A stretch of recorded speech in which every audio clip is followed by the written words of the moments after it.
Hey there. I'm going to try to explain the intricacies of a car with a sunroof, how to fix leaks, how to prevent them, and understanding mechanically how they operate.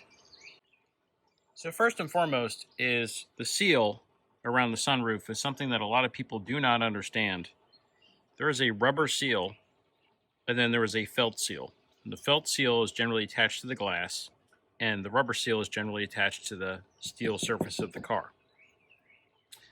This surface, the joining of these two surfaces is not watertight, nor is it designed to be watertight. Water is actually designed to leak into this groove and then go into a gutter track underneath, which I'll show once we open the roof. On this particular car that has a panoramic sunroof, you'll see that there's a secondary seal here as well. And this is because this roof is split into two pieces. Thank you, Mr. Blue Jay. And yes, you're very busy today. This seal in particular is important as well. There's an additional drip tray underneath here, and you'll see where that channel goes. So let's open this thing up and talk about how it works. So, the sunroof controls. In this car, there's a forwards and backwards, and depending how long you hold the switch down is how long it operates. Underneath this is the electric motor that runs the sunroof. Some cars, if you take this panel down, there's actually a manual hand crank in case the motor fails that you can wind this back up. A couple of things about care and feeding of the sunroof. One, if you look up at the sunroof and it's below freezing and you decide to open it, do not open it below freezing. If there is snow, ice, or any type of things on top of the sunroof, do not open it under any circumstances. The way this system operates is this sunroof is a large cassette mechanism that goes through the entire vehicle. And there is a cable spool on the inside of that cassette mechanism. And by spinning the motor clockwise or counterclockwise, we can lift and tilt the roof, open the roof, close the roof, put it in any position we want. However, that cable is very thin. It is on nylon rollers. And if you put any kind of stress, like a heavy load or a frozen surface on top of your sunroof, and you activate the sunroof, you're going to shear those cables and damage the spools made out of nylon. At that point, it's smoked and you need a new one. There is no stringing this. There is no taking it apart and fixing it. It's done. You need a new one. Absolutely, under no circumstances, again, open or operate the sunroof in below freezing weather if it's impacted by ice or snow or heavy objects on the roof. Do not open it. You will break it and you'll immediately regret it. Okay, so the key's in the ignition. The car is on, and we are going to open our sunroof button back, and we're going to open it completely and let it slide since it is well above freezing and it has nothing on it. Let's go take a look up top. With the roof open, you can see a much better view of this felt seal. You'll notice that there is pollen on the seal, which is proof that, sure enough, it is not watertight. You're going to want to keep this seal clean by going over it lightly with a soft sponge, occasionally cleaning any debris off of here. All right, it tends to get impacted with a lot of goop, okay?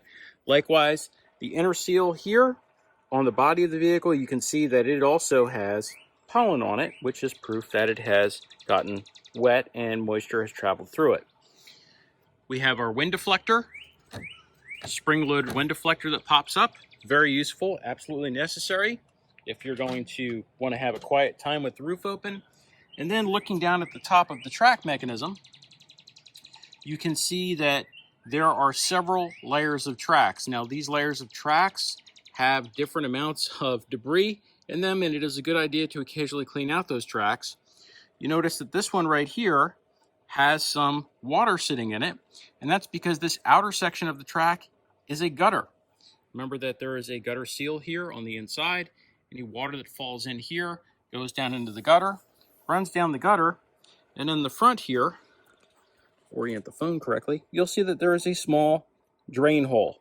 That drain hole must be clear and it must be maintained. Otherwise, the water will back up in the gutter and flow from the gutter surface into the vehicle. So this is a very expensive tool. It's very rare. It's very hard to make. They're very expensive, very difficult to acquire. This is actually just weed whacker line. It's about 6 feet worth. simply untangle it. I'll get the end there. What I did is I used a lighter. You want to make the end so it is basically has a nice little point to it. And what you're going to do with this weed whacker line, I like to use the spirally stuff. Okay, what you're going to do with the weed whacker line is you are going to, before we do anything, you're going to feed it into that drain hole. There's a drain hole on the driver's side, and there is a drain hole on the passenger side. You are going to access both drain holes and pass the weed whacker line into those holes as far as it will go. So I'm going to feed the weed whacker line in to the drain hole. Just pass it in there, just like you would do if you were a plumber snaking a drain. That drain is attached to a soft tube that runs down the A-pillar inside the body of the car, and it will exit at a drain somewhere either in the cowl area below the windshield wipers. If you feel any type of resistance, just sort of gently pull this back and forth, again like you were snaking a drain, and feed this in. Feed it in as far as it will go. If you're lucky, you may actually be able to see where it exits or hear where it exits. I prefer to use the weed whacker over the weed whacker line over other methods like coat hangers and compressed air. Coat hangers are too stiff. They'll actually rip and tear the tubes on the inside, and compressed air at the same time can be too high pressure and rupture things. So we just move this back and forth, snake this around a bit, go on to the next step.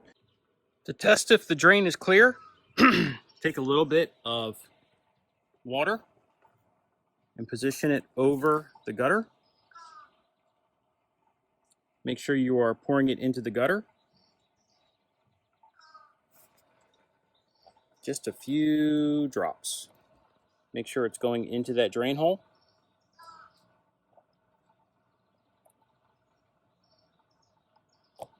Pour a little bit and wait a minute. And if you come out and see that you have water dripping from an exit underneath the vehicle, congratulations, your drain is clear. It is functional. It is supposed to do that. If you pour the water and nothing comes out, it means that the water could be traveling on the inside of the vehicle, which if you have a water leak, it may run down the A-pillar all the way down here to the kick panel and wind up there on the floor. If that's the case, you're going to want to take this inner trim piece off, the A-pillar right here pops off, and inspect those drain tubes to make sure they are connected to the sunroof up here. And the drain for the sunroof is right about here. So if you have a water leak in this area, there's a good chance that your drain is blocked and or disconnected. Continue the cleaning process. Simply pull out the line gently. And to show you how much line went in, there's my finger. That much line went into that system. If I come back and I measure this, and I think about how long that line is, to as long as that goes, it gives me an idea about how far it went inside the vehicle. You're going to take your bottle of water and pour a fair amount into that drain. It should gulp that water down like it's a thirsty kid on a summer day. Likewise, you should see quite a bit of water coming out of the drain. Now the next step of all of this is to get this debris right here loose and out of the way. Dirt will attract more dirt, and I'm using just a simple soft brush to try to brush away as much of this grit as I can. I'm going to get in there, try to make sure that that drain exit is clear. Turn the camera around, point it towards myself. Really just try to get in here and scrub. I'm not using any soap, although a drop of dishwashing liquid probably couldn't hurt. And likewise, I'm going to also go inside the channel here my channel. All right, and I'm going to brush gently, not pushing real hard. I'm just trying to remove the majority of this debris in this track here. Just give it a little gentle scrub. See how that's coming away there? Not scrubbing hard. Just trying to make sure that that track is clean and clear. Trying to get in there. This is hard to focus, hard to see in the bright sun. The display on the phone's kind of washed out. Might even want to go in there with a little microfiber towel. I think we'll do that here in a second. You can see all the crud. You can see all the crud there on the end of my my brush. You can see the crud in the track too. So right here, right in this area, you're going to see that there's this mechanism. It's right here. Again, it's hard to see with the glare on the phone. There's this mechanism right here that's part of the track. Now, this section of the track right here, this channel right there, where's my finger? There it is, right there. That grease, this channel with the grease, this is supposed to be greased. I'll wipe this out too, because grit and dirt in here is not a good thing. But so the grease is complicated, and what you see is that these sectional tracks are not flooded with grease. Please don't add a bunch of grease to these. You're going to apply the grease as shown in red in this next cross section here coming up. There you go. That's a much better picture of where the grease is supposed to lay. It can be tricky to get it in there without getting it all over the place, so you got to be really careful. This area, I'm going to try to make sure that that is clean. And this is where a majority of the gunk is going to build up, and then it's going to overflow. And the problem is this can't even really get to the drain very well. Okay, and we're going to flush all the sediment out, and we're done. All right, so I got a slightly different brush. Try to go in here and just get underneath that track a bit. There we go. See how the water's flowing now? Look at that. So I do this twice a year. I do it in the spring now, usually when the pollen's pretty bad, and I do it in the fall before winter hits. If you live in an area with a lot of trees, you're going to want to do this more often and get that big, there's all kinds of junk right there. And again, I'm being super gentle. I'm not scrubbing hard. I don't want to rip and damage anything.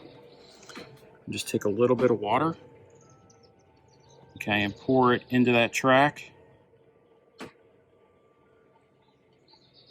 And flush it out.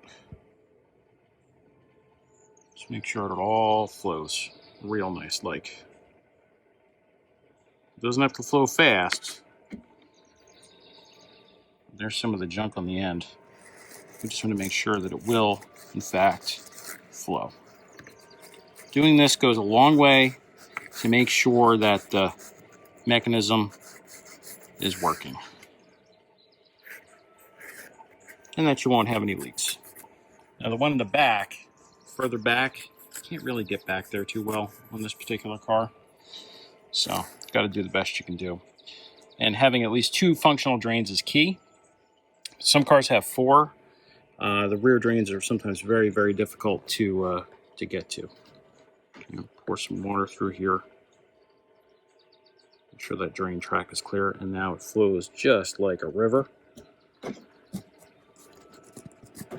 Nicely done. All right, now that that's all clear, let's get a microfiber towel and wipe it out. So just take the folded corner of a microfiber towel, just dry, and just put it into the channel gently.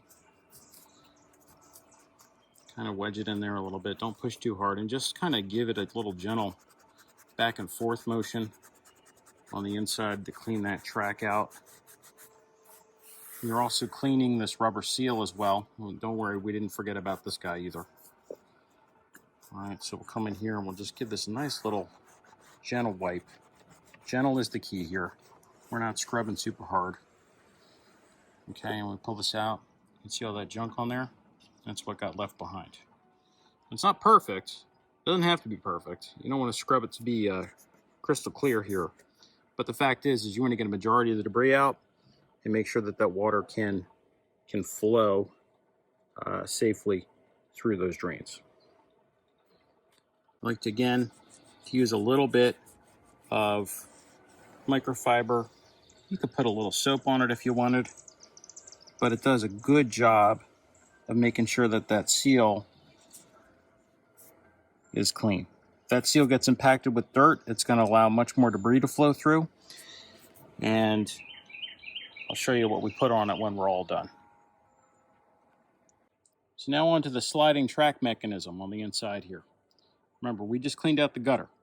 We cleaned out the gutter portion back here. That's all we've cleaned out so far. We're now going to clean this track area out and re-lubricate it using the appropriate type of lubricant recommended by the manufacturer. So again, nice microfiber towel. This time I'm using it dry and I'm gently wiping out that track. You know that grit right there? Now this grit happens because you use your sunroof. So the roof's open, you're driving down the road on a nice summer day, and this grease will collect dirt from the road surface as you're driving. I'm a sunroof user. I like to use my sunroof. It's why I put up with the hassle of owning a sunroof. But like everything in life, it sometimes needs some maintenance. Also, that on the sliding track mechanism, right here and right here, there are several grooves you also want to make sure are clear. So gently going over those grooves with, I just used the butt of the cleaner I was using before. Just kind of scrape this stuff out. Now this is not water. If you find water in this area, that's a problem.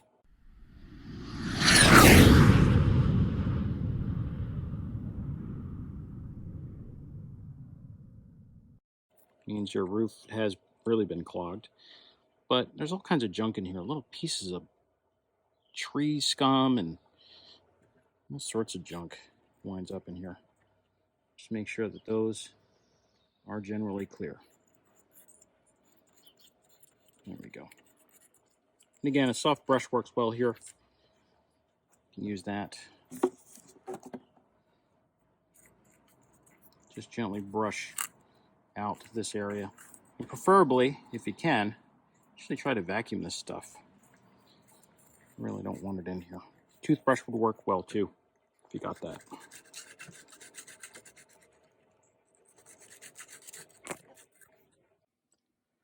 So these are the two products that I like to use to take care of any sunroof for any car.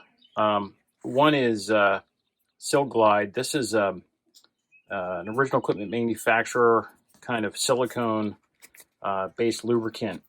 It's affectionately known in the industry as peanut butter because it sort of looks like peanut butter. You buy a tube of this stuff online for less than $10. It'll last you your entire life, and it'll work for anything that's good. That's rubber. It has to be lubricated. It works really, really well. A little bit goes a long way. The other one is this product called Gummy Pluge Stick, which is known as a rubber care stick. That's German for rubber care stick. And this is it's a juicy kind of soap. It has a little fuzzy applicator here at the top and a little squeezy thing. You turn this upside down, it wets this sponge. And then you run the sponge across. Oh, my sponge is getting kind of beat up there.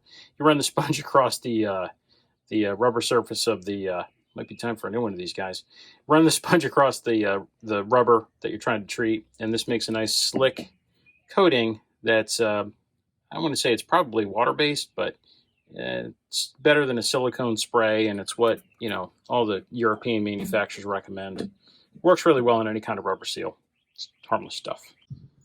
All right, for the rubber split seal here in the back, again, slightly damp microfiber towel, a little bit of soapy water.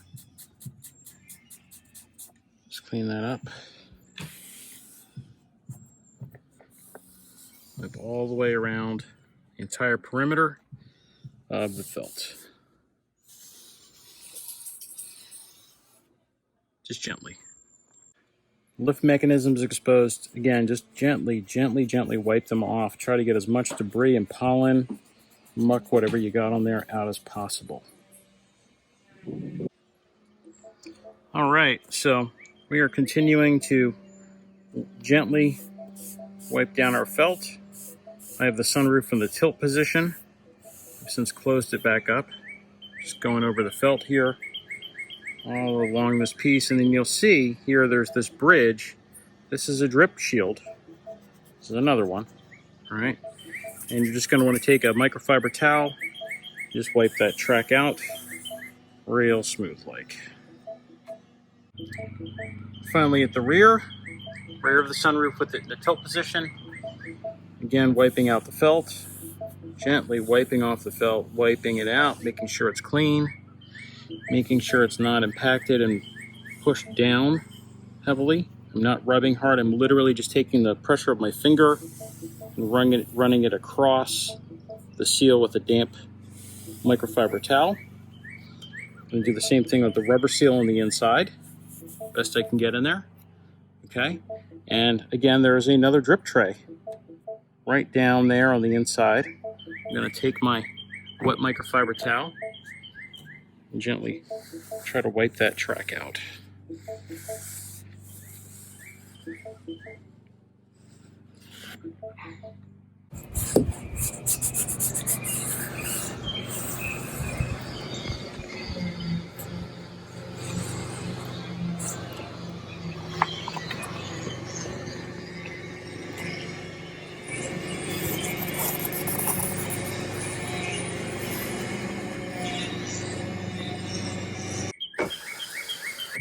So if you look on the inside, it'd be really hard for this thing to focus.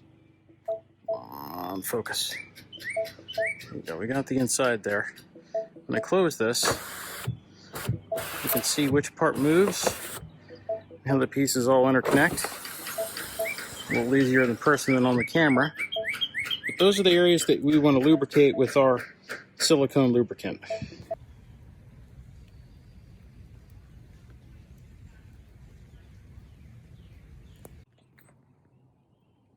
Okay, so I had to take a ironic short break because it rained a lot. So I had to suspend production, but just to go over how to lube these things, you're going to need a couple things. I used the Sil Glide again, as we talked about before, and then also Q-tips. You need Q-tips, and you're going to have to bend them into this very specific angle shape. It's a very delicate shape. It's almost a perfect 90. You're going to need a protractor. I'm just kidding. Just bend it. All right. A little bit of the Sil Glide on the bent piece there, and this is key. You don't want to do so. Where you don't want to put this, let's cover that first. Where do I not grease? So the areas that don't get grease are this top track. Down here, there's no grease in there, and then this right here, this rail and this rail are both drains. They should be clear. All right. The lube goes on the inside of the tracks. Where am I at here? Where's my spring? Right there. It goes right there. All right. So let's sit here. So you really want to, what you want to do is you want to get the grease on the inside of the tracks where the friction mechanisms actually ride. You don't want to get that into an area where there's where water is supposed to channel or go through those gutter sections. You really want to keep those as dry and as grease free as possible. All right, and you just take your Sil Glide and run that right on the inside of those tracks like that. See that? See all that junk, the goop that we picked up out of there? You're going to want to get rid of that Q-tip and get a new one. Just gently go down inside those tracks. Got that nastiness.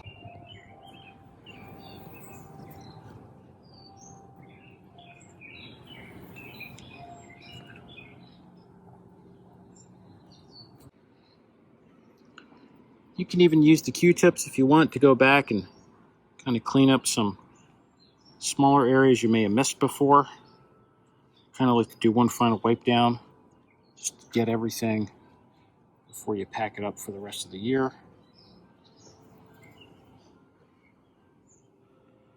Right down there. nastiness.